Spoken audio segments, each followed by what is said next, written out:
before and after. I wanted to show some before and after. This is what all the cabinets looked like when I moved in, before I moved in. So before, David Ganji, Zachary Newell, and Raymond Hill moved in. So the original people who moved in were Raymond Hill and David Ganji. Then months afterwards, Raymond Hill was replaced with Zachary. And all the cabinets looked like this, had years worth of buildup on them that no maintenance, no handyman ever cleaned in between tenants. So what does it look like after me? Boom. All this was scrubbed, all the door handles. As you can see, it was really hard to remove the grease. I even took some wood off. I had to use a power drill with a brush. It was pretty hard to get that grease off. I really had to. You can see that some of it still wanted to stick, even though it all looked like that all the way through. This cabinet I scrubbed extra hard, as you can see. Even around the plug. I scrubbed. Now the fridge, same, looked like this. I left that one spot, and I scrubbed the rest. You can see the spot where the line is. I scrubbed all the way down to there, as you can see, because I had to put those stickers up too, and I didn't want them peeling off. Now, the cabinets I scrubbed only about 4 times, so they don't have as much grease removal. As you can see, this black stuff was really hard to scrub. I tried to get around the handle so our handle wouldn't be touching it, but I still couldn't scrub that shit off with the power drill. And if you want to see what I'm scrubbing it with, I used dish soap. I used rubbing alcohol. I tried, this stuff worked the best, I found. All-purpose cleaner, but the back says degreaser. Oh, this freaking cane hitting me. Degreaser. And the other degreaser is this big bottle I tried right here. Grill and oven degreaser. And then basic bleach I tried once but didn't really do anything. And then I used a power drill with a brush like that attached. And then we also tried SOS pads. But we've tried boxes and boxes of stuff. I had a bigger box of SOS pads, the big box. But we picked up that at the dollar store, I think. That's a 3-pack. So we've tried everything on that. Now this backboard I also washed, but this is the 12th wash to get it like this. It used to look like that. As you can see, I scrubbed as high as I could go while injured. And I'm still working at it. That's what it looked like before. That's what it looks like now that I scrubbed. You can even see my scrub marks. You can see I didn't do a great job right here. You can still see some of it left behind. You can see I did the stove much more times.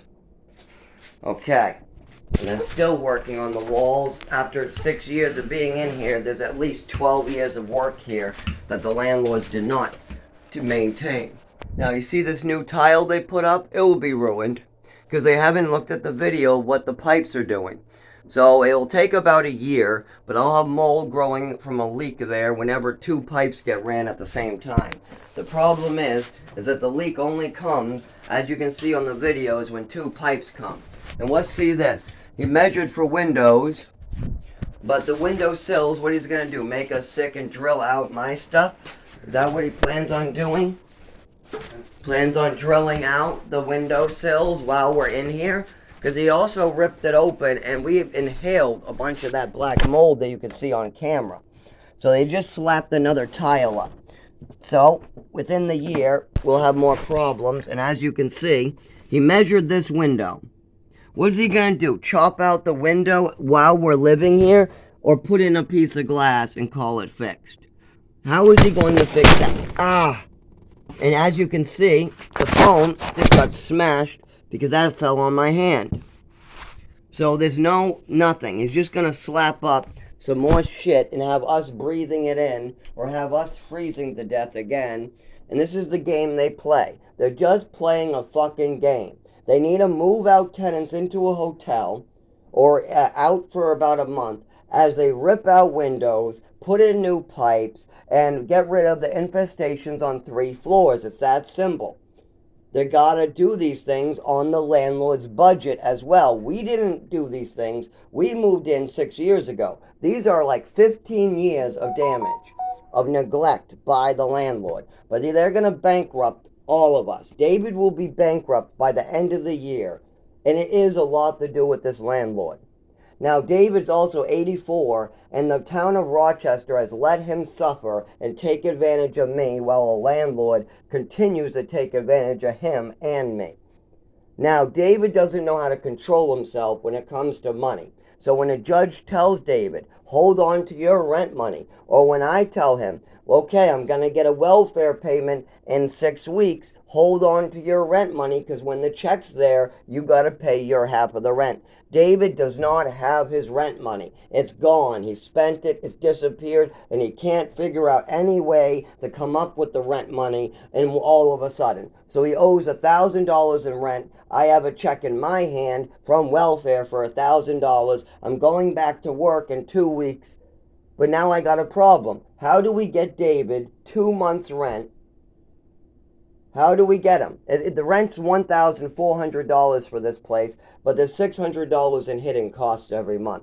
So it's really $2,000 to live here. But we got a discount, so David has to pay $500 a month. I have to pay $500 a month. If I'm out of work for 2 months, David just has to hold his rent for those 2 months, and welfare will pay the rent. Because if you want welfare to pay my half of the rent, you have to do it as welfare asks. Welfare says it's really simple. You hold on to your rent until we send a check because we need to work with the landlord. But the landlord will know what we're doing. We file a paper with him. He knows everything. So they just knows that we're going to give a payment to him. And then David or whoever else is your roommate who gets a $2,000 check or a $1,400 or whoever's on Social Security needs to hold on to their rent. If they try to give the rent to the landlord, that's up to them. But if the landlord loses the rent or puts it into as rent, that will change the numbers. Because remember, we're filing how much you owe on the eviction case. So if the landlord gets a $500 payment and you owe $2,000, he has to report that as the eviction paperwork that he got a payment. He also has to tell us, then we have to reissue you the welfare again. So remember that. That's not the way we do things. The way we do things is if you can't pay your rent, you either pay all your rent or none of your rent. And then we issue a check. So all David had to do was hold on to his rent money until the landlord got the check. When the landlord got the check from welfare to pay my half of the rent, because I'm injured and in the hospital out of work. So if I am injured in the hospital out of work, and I have the welfare pay my half of the rent, and welfare tells my roommate, just hold on to your rent money, and when the check is paid, you can just pay the landlord then, and it will all be fixed up. Your rent will be paid and cleared. That's all you need to do is hold on to your rent. And then you spend your rent, or you try to change the numbers every month. That's going to cause a problem for welfare. And that's going to cause a problem for your roommate, Zachary. And it did. 3 years in a row. Even when the judge told my roommate, hold on to your rent. The judge told him for a separate reason, hold on to your $500 a month. The judge looked my roommate in the eye and said, hold on to your half of the rent. And my roommate still couldn't do it. So he needs a rep payee badly. But they're going to take advantage of him. They're going to take advantage of me. My father and mother already took advantage of me. I'm already missing 4 years of education. I've already had my body violated from age 5 years old all the way on to age 18, 19 years old. I've already been convinced I had a million illnesses I didn't have. So I was brainwashed into thinking I had all these illnesses I didn't have that were like depression. Every time I'm sad and I lose my girlfriend, that means I have depression.